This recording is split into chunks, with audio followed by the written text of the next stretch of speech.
Hola a todas y todos, bienvenidos a una nueva clase de Análisis 1. Hoy vamos a empezar con un tema nuevo y el tema que toca hoy es el de producto vectorial. Entonces vamos a tratar de dar ahora la definición de qué es lo que estamos hablando y para qué sirve. Y vamos a iniciar, antes de dar la definición de este objeto, de qué es el producto vectorial, el producto cruz, sino tratar de entender geométricamente qué es lo que queremos hacer cuando definimos esta cantidad. Entonces vamos a partir de la base de que tenemos dos vectores, U y B, son dos vectores de R3. Esto es muy importante porque a diferencia de lo que teníamos con el producto escalar, que podía estar definido tanto para vectores de R2 como para vectores de R3, el producto vectorial se define solo para vectores de R3, no está definido para vectores de R2. Entonces estos dos vectores de R3, cuando queremos definir el producto vectorial, lo que va a hacer, lo que queremos es que el producto vectorial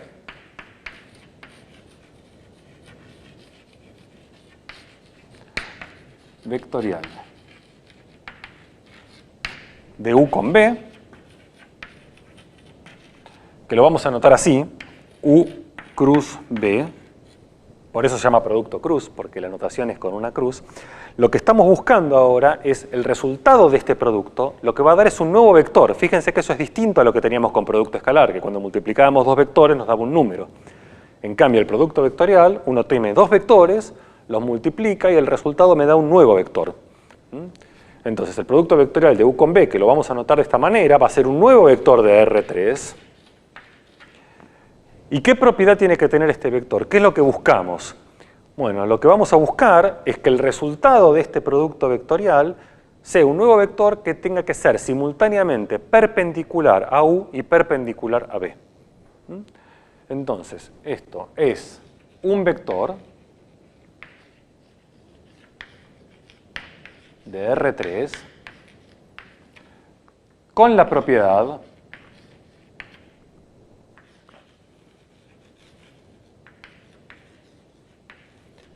de que es simultáneamente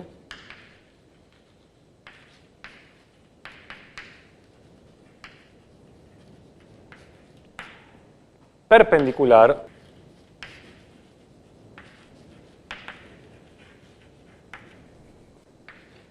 a U y a B.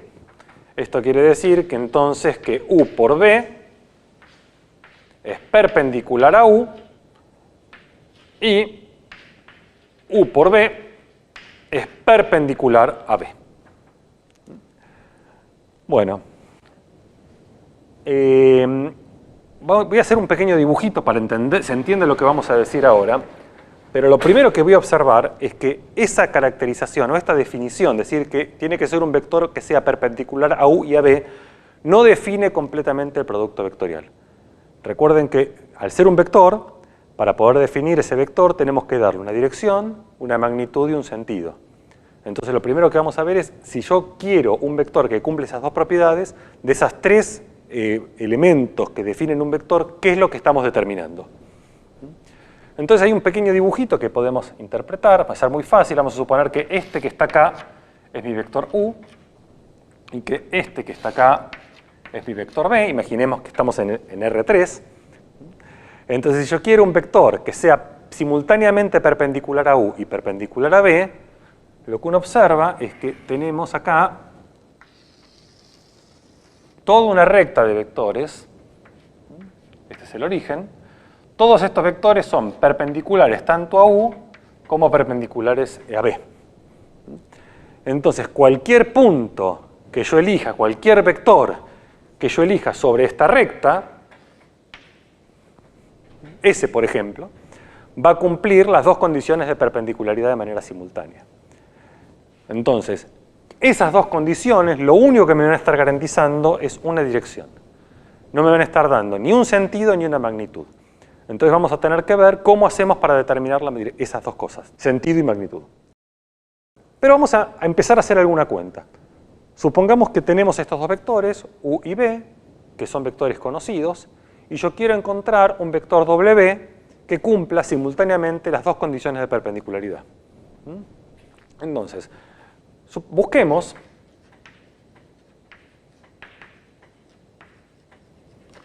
un vector W tal que W sea perpendicular a U y W sea perpendicular a B, de manera simultánea. Y vamos a ver qué tipo de ecuación o de relación entre las coordenadas de W, U y B podemos encontrar, para ver después cómo hacemos para seleccionar cuál es el que nos va a interesar, que vamos a llamar el producto vectorial.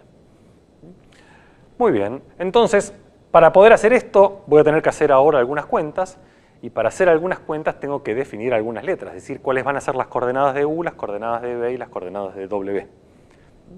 Entonces, a las coordenadas de U las vamos a anotar como A1, A2 y A3. Las coordenadas de B los vamos a anotar con las letras B1, B2 y B3. Bueno, en lo que viene ahora vamos a poner muchas letras, vamos a hacer muchas cuentas con letras y es muy fácil perderse. Lo que tienen que tener presente siempre es qué letras son las que suponemos que son datos que son conocidas para nosotros y cuáles de esas letras son las que son incógnitas y las que tenemos que calcular. En este caso, tanto U como B para mí son dos vectores que yo conozco, que yo sé dibujar, son estos que están acá escritos. Entonces, si bien acá aparecen letras A1, A2, A3, B1, B2, B3, para mí son números conocidos, ¿sí? ¿Qué es lo que yo desconozco? Lo que yo tengo que tratar de calcular. Eso es W. W es lo que yo desconozco, es mi incógnita. Entonces, estos dos vectores son conocidos para mí.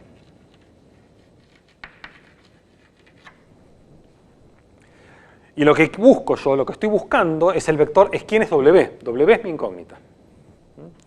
Entonces, a W le vamos a dar coordenadas C1, C2 y C3. Pero recuerden que los Cs son mis incógnitas. Los As y los Bs son datos conocidos para mí. Y C es mi incógnita. Esta es la incógnita.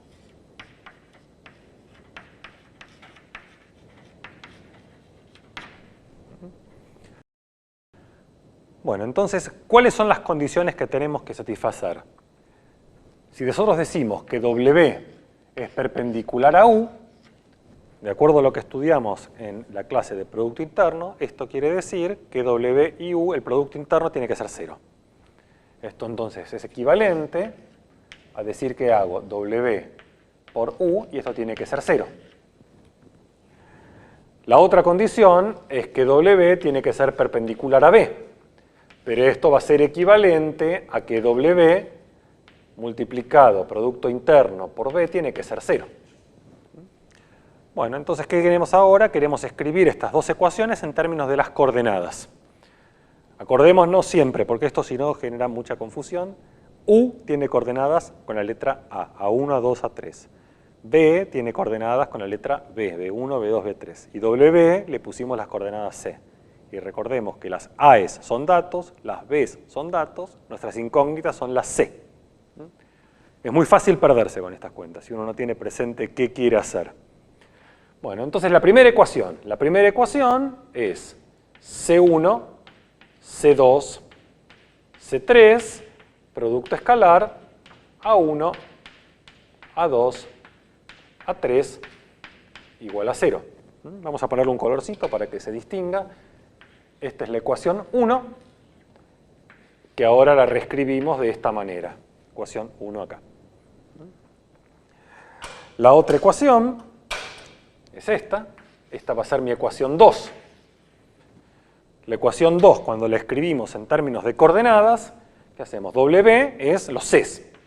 C1, C2, C3, producto escalar, por el B. El B tiene coordenadas las Bs, las letras Bs. Entonces B1, B2, B3 igual a 0. Y esta es la que se transformó ahora en mi ecuación 2 cuando la miro en coordenadas. Bueno, ahora hay que calcular estos productos internos. ¿Cómo calculo estos productos internos? Bueno, hago la fórmula. Esto que va a ser C1 por A1 más C2 por A2 más C3 por A3. Entonces 1 ahora va a ser eso, ¿no? C1 a 1 más C2 a 2 más C3 a 3 igual a 0. Y 2, ¿en qué se transforma? Ahora es las Cs con las Bs. Entonces tenemos C1B1 más C2B2 más C3B3 igual a 0. Bueno, ven que si uno no tiene bien presente qué cosas son datos y qué cosas son incógnitas, se pierde enseguida. Porque acá tenemos un montón de letras multiplicadas y sumadas y ya uno se pierde. Entonces, ¿qué tenemos acá? Repasemos. A's son números que yo conozco. Los C's son mi incógnita. B's son números que yo conozco. Los C's son mi incógnita. Entonces lo que tengo es un sistema lineal, como los que estudiaron en álgebra del CBC, de dos ecuaciones con tres incógnitas. Las incógnitas son C1, C2 y C3. Esas son mis tres incógnitas. Y dos ecuaciones. Un sistema homogéneo está igualado a 0. Entonces un sistema homogéneo de dos ecuaciones con tres incógnitas siempre da un sistema que en el CBC lo llamaban compatible indeterminado. Es decir, un sistema que va a tener infinitas soluciones. Que eso es algo que ya habíamos observado geométricamente antes. ¿Cuántas soluciones, cuántos vectores W van a ser perpendiculares tanto a U y a B al mismo tiempo? Es toda una recta. Entonces vamos a tener infinitas soluciones. ¿Sí? Pero no importa, continuemos y lo que vamos a tratar de hacer es de conseguir por lo menos alguna solución particular de este sistema. Bueno, entonces lo que voy a hacer, hay muchas formas de hacerlo, ustedes saben hacerlo del CBC, por ejemplo haciendo diagonalización de Gauss o lo que sea. Yo voy a hacer una cosa que a veces se le conoce con el nombre de eliminación, ¿sí? Pero es tratar de una forma posible de encontrar una solución para este sistema, que es hacer lo siguiente. Voy a eliminar yo C3 de este sistema. ¿Cómo lo voy a hacer? Bueno, si a la ecuación 1 la multiplico por B3 y a la ecuación 2 la multiplico por A3, lo que consigo es que acá me va a aparecer C3 por A3 por B3 y acá también me va a aparecer C3 por A3 por B3. Entonces, restando puedo eliminar C3. Eso es lo que voy a hacer, voy a eliminar C3. Entonces vamos a marcar eso, digo multiplico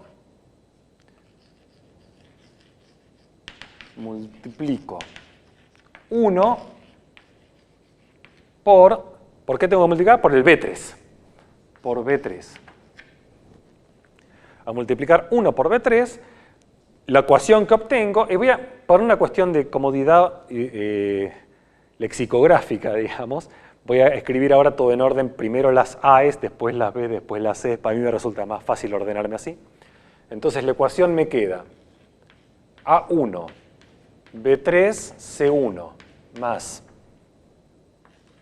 A2, B3, C2, más A3, B3, C3 igual a 0. Eso es lo que me queda con la ecuación 1. Eso es hacer 1 por B3. Y en la ecuación 2 la voy a multiplicar por A3. Piensen que lo que quiero es que me quede replicar el tercer término para poder eliminarlo. Entonces ahora multiplico 2 por A3. Entonces cuando multiplico por A3 me queda A3 B1 C1.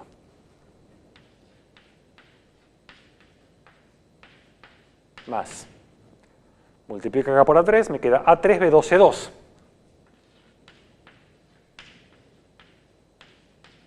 Más. Y acá me quedan todos los tres. A3 B3 C3.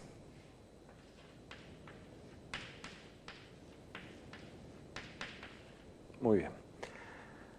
Y ahora tengo estas dos ecuaciones. ¿Qué conseguí con estas dos ecuaciones?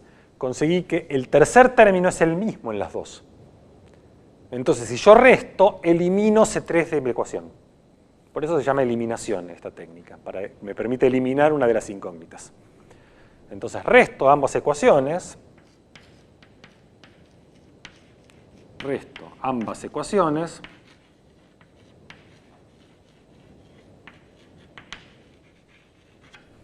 Y lo que me queda es este menos este. Bueno, ahora le voy a pedir que me tengan un poco de paciencia. Vamos a ver cómo podemos hacer esta cuenta.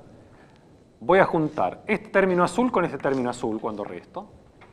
Y acá lo que puedo hacer al restar es el C1 lo puedo sacar factor común.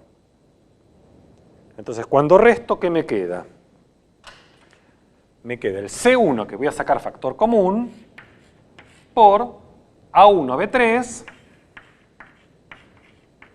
menos A3B1. Más. Ahora vamos con el siguiente término. Vamos a ver si tenemos otro color más, el amarillo de vuelta.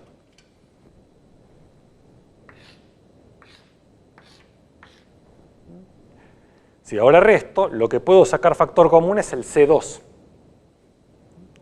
Entonces, ¿qué tenemos? C2 por, acá tengo A2B3 menos A3B2.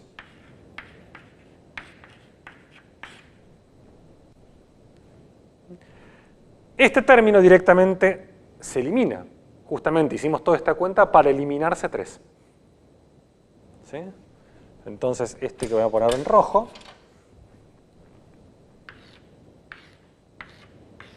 se eliminan cuando resto. Entonces me queda esto igual a 0.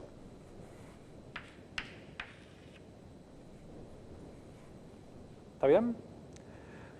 Bueno, ahora, de vuelta, vuelvo a insistir con esto. Recuerden, las incógnitas son C1 y C2. A1, B3, A3, A2, B3, todos los A's y B's son datos. Para mí son números, estas son cuentas que yo puedo hacer. Esto me dio 8 y esto me dio 34. Entonces yo de acá tengo que despejar C1 y C2. Obviamente no voy a despejarlos de manera única, porque sabemos que el sistema es indeterminado, pero puedo encontrar una relación entre C1 y C2. Entonces despejo. Me va a quedar entonces que C1 por A1B3 menos A3B1 tiene que ser igual a menos C2 por A2B3 menos A3B2. Bueno, entonces de esta ecuación que tenemos, obviamente hay infinitas soluciones, pero vamos a encontrar una particular. Entonces, miren acá, si yo tengo que C1 por este número tiene que ser igual a menos C2 por este número, hay una forma muy fácil de encontrar una solución particular de esto, que es elegir como C1 lo que está acá entre paréntesis y como C2 menos lo que está acá entre paréntesis. El menos, ¿por qué? Para matar el menos que aparece acá. Entonces, de esa manera verifico la igualdad de manera elemental. Entonces voy a elegir esa solución particular, es decir, C1 va a ser esto y C2 va a ser menos esto. Entonces voy a marcarlo acá con color. Vamos a elegir esto igual a C1 y este que está acá igual a menos C2. Entonces esto balancea la ecuación y esto me da una solución particular. Entonces vamos a escribirlo acá en el otro pizarrón. Entonces, elijo. Esta elección obviamente es arbitraria, ¿no? No es la única solución, porque no hay solución única. Hay infinitas soluciones. Bueno, yo elijo una particular. ¿Esta por qué? Porque me gustó, porque la veo simple. Pero por ahora es arbitraria. Vamos a ver después que esta tiene propiedades interesantes y que por eso es la buena, en algún sentido. Pero por ahora es arbitraria. Entonces elijo C1 igual a A2 B3 menos A3 B2 y C2 le elijo como menos A1 B3 menos A3 B1. Entonces fijé yo cuánto vale C1 y cuánto vale C2. Me queda por determinar C3. ¿Cómo hago para determinar C3? Bueno, aprovecho lo que tengo acá y vengo a, por ejemplo, la ecuación 1 o la ecuación 2. Cualquiera de las dos, es lo mismo. C1 ya dije cuánto valía. C2 ya dije cuánto valía. Bueno, de esta ecuación que me queda despejo C3. No voy a hacer realmente una cuenta un poco tediosa, pero es muy sencilla. La voy a dejar de ejercicio para que ustedes la completen.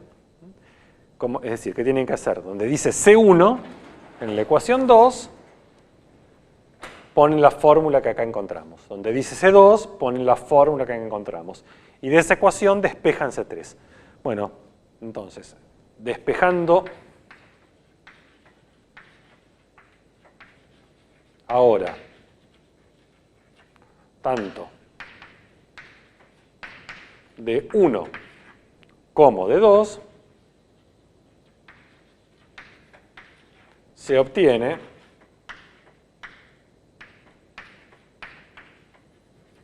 que C3 tiene que ser igual a A1B1, A1B2, perdón, menos A2B1. Que es como la combinación que falta, ¿no? Aquí estaba el 2 con el 3, aquí estaba el 1 con el 3, faltaba el 1 con el 2. Bueno, entonces esta solución que encontramos, C1, C2, C3 dados por esta fórmula, obviamente no es el único vector que verifica ser perpendicular a U y a B al mismo tiempo. Pero es uno en particular. Bueno, esto es lo que vamos a tomar nosotros como definición de producto vectorial.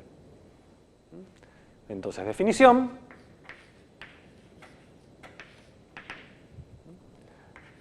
Si U es el vector A1, A2, A3 y B es el vector B1, B2, B3, se define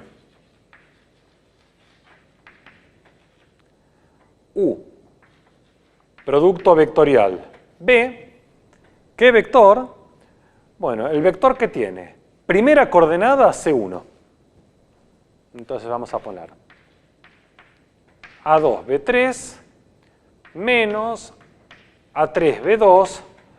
Y una forma bastante común de escribir un vector, que vamos a usar bastante en la materia, en vez de poner como poníamos acá A1, A2, A3, lo que uno va a escribir es A1, A2 y A3 por los vectores de la base canónica. Los vectores de la base canónica, que ustedes vieron en el CSS, sería el vector 1, 0, 0, 0, 1, 0 y 0, 0, 1. Acá los notamos con las letras IJK, que son los versores canónicos. Es una notación que también seguramente están usando mucho, usaron en física del CBC, y aquellos que estén cursando física en la carrera también la están viendo. Entonces acá vamos a poner, se nota así, el versor I, que es una I con un techito. Esto quiere decir que este número es el que va en la primera coordenada. Más, sigo acá abajo, más. Ahora tengo que poner el número que va en la segunda coordenada. En la segunda coordenada va el C2. Bueno, es un menos. Entonces vamos a aprovechar y vamos a poner acá en vez de más, menos. Entonces tenemos menos lo que va en la segunda coordenada, A1, B3, menos A3, B1, por el J. J quiere decir lo que va en la segunda coordenada. Y después lo que va en la tercera coordenada, es el C3 que calculamos acá, más A1, B2, menos A2B1 por la tercera coordenada, y el tercer versor es el K, y JK. Esta es nuestra definición entonces de producto vectorial, pero obviamente nadie que yo conozca, yo en particular, se puede acortar esta fórmula de producto vectorial de memoria. Entonces lo que quiero hacer ahora es mostrarles una forma simple de recordar cómo se calcula el producto vectorial, de manera tal que no se la puedan olvidar. Bueno, entonces tenemos nuestra definición de producto vectorial o producto cruz, dado un vector U y un vector B. El producto cruz lo definimos o encontramos esta fórmula, donde tenemos, recuerden que I, J, K son los versores canónicos, que eso quiere decir que lo que está acá es la primera coordenada del vector U por B, esto que aparece acá es la segunda coordenada y este que aparece acá es la tercera coordenada. Pero obviamente, como les decía, recordar esta fórmula es muy difícil y no tiene sentido hacer ejercicio de la memoria. Entonces vamos a mostrar una forma, que es una regla bastante clara de cómo todo el mundo que trabaja con esto se acuerda de cómo es la fórmula de producto vectorial.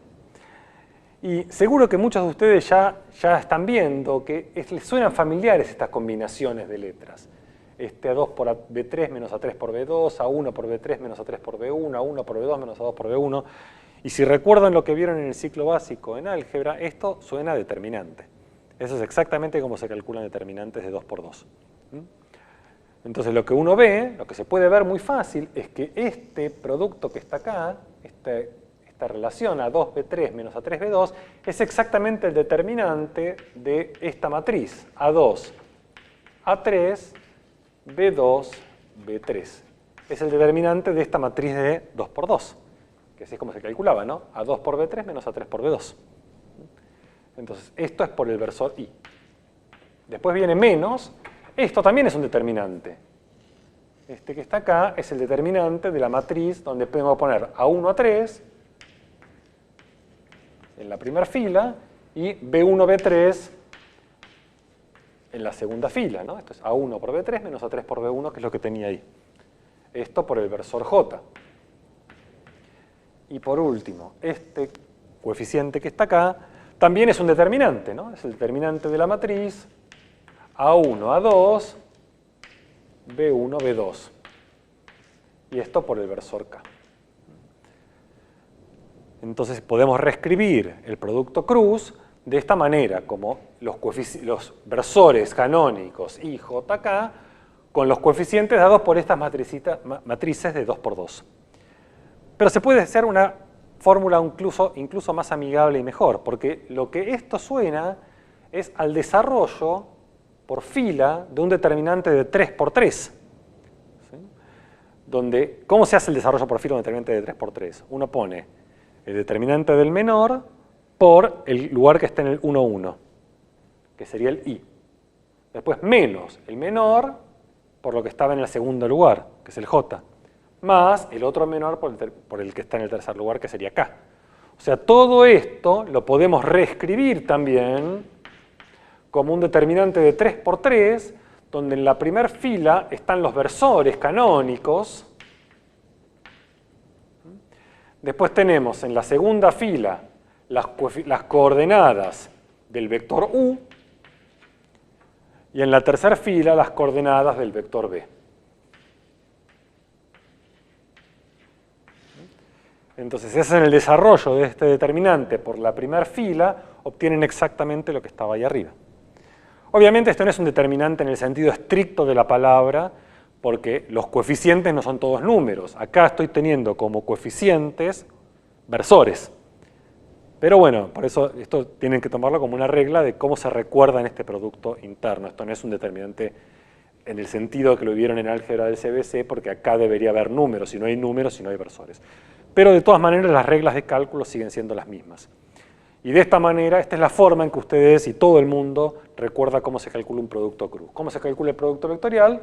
Tengo que en la primera fila poner los versores canónicos, en la segunda fila poner las coordenadas del vector U, y en la tercera fila poner las coordenadas del vector B.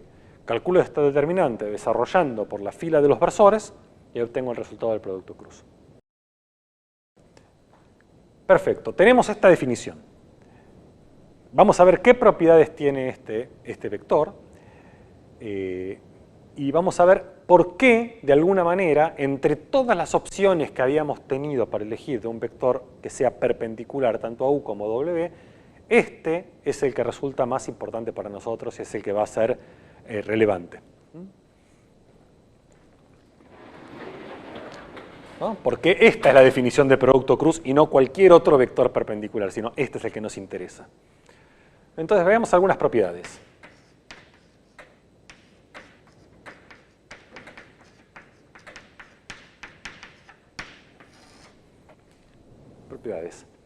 Entonces, primera propiedad, que es algo que, bueno, así lo construimos, es que dado dos vectores U y B, el producto cruz siempre va a ser un vector perpendicular tanto a U como B. Esa es la primera propiedad.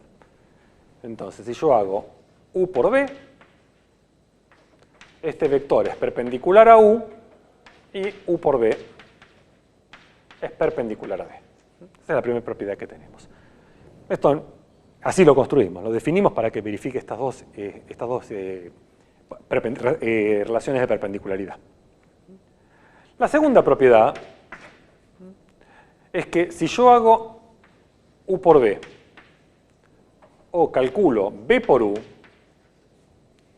estos dos vectores no son iguales. ¿Por qué no son iguales? Si vamos a la definición, permítanme bajar el pizarrón un segundo. Si vamos a la definición, ¿qué cambia si yo quiero hacer B por U en vez de U por B? Si yo hago B por U, lo que tengo que hacer es calcular este mismo determinante, nada más que estoy intercambiando de lugar las filas. Las filas de las coordenadas de B estarían en el segundo lugar y las filas de las coordenadas de U estarían en el tercer lugar. Y ustedes vieron en el ciclo básico que cuando en un determinante intercambian dos filas de lugar, lo que cambia es el signo del determinante. Entonces, eso como consecuencia, lo que dice acá es que si yo calculo U por B, esto va a ser lo mismo que hacer menos B por U. Es decir, intercambiar el orden, lo que me hace aparecer es un signo menos. Eso es un ejemplo muy lindo de un producto que no verifica la propiedad de conmutatividad. El orden altera el producto, altera en el signo. Tercera propiedad. Otra consecuencia muy simple que también se ve de la definición de determinante es que si yo hago el producto de un vector por sí mismo, esto me da el vector 0. Si hago U por U, esto me da 0. Eso se ve directamente en la definición, es un ejercicio, es muy elemental ver eso, es una propiedad bastante importante. Otra propiedad, lo que quiero ver ahora es cómo se comporta el producto escalar, el producto vectorial, perdón, con respecto a las operaciones de vectores.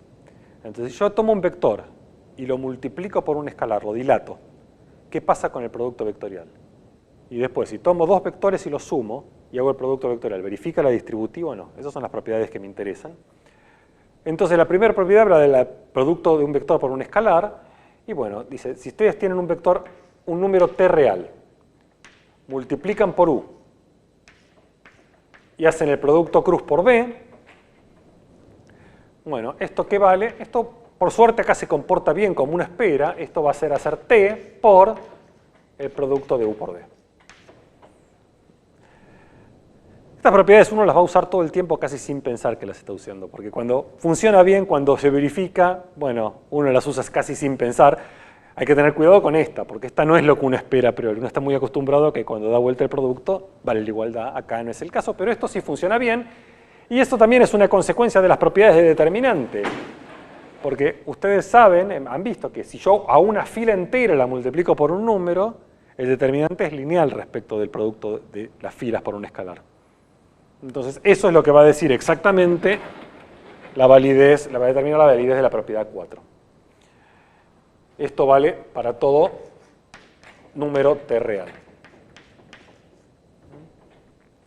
Y la propiedad 5 es, bueno, si yo hago u más v y al resultado lo multiplico vectorialmente por otro tercer vector w, bueno, esto cumple lo que uno espera que cumpla, que esto va a ser lo mismo que hacer u por w más b por w. Y de vuelta, ¿de dónde se deduce eso?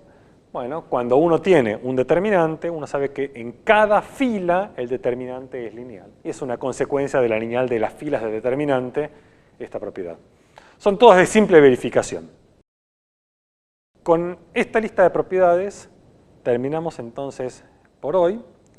Y la clase siguiente lo que vamos a ver es cómo podemos caracterizar las propiedades que nos quedan del producto cruz, del producto vectorial, es cómo podemos determinar entonces el sentido y la longitud en términos puramente geométricos.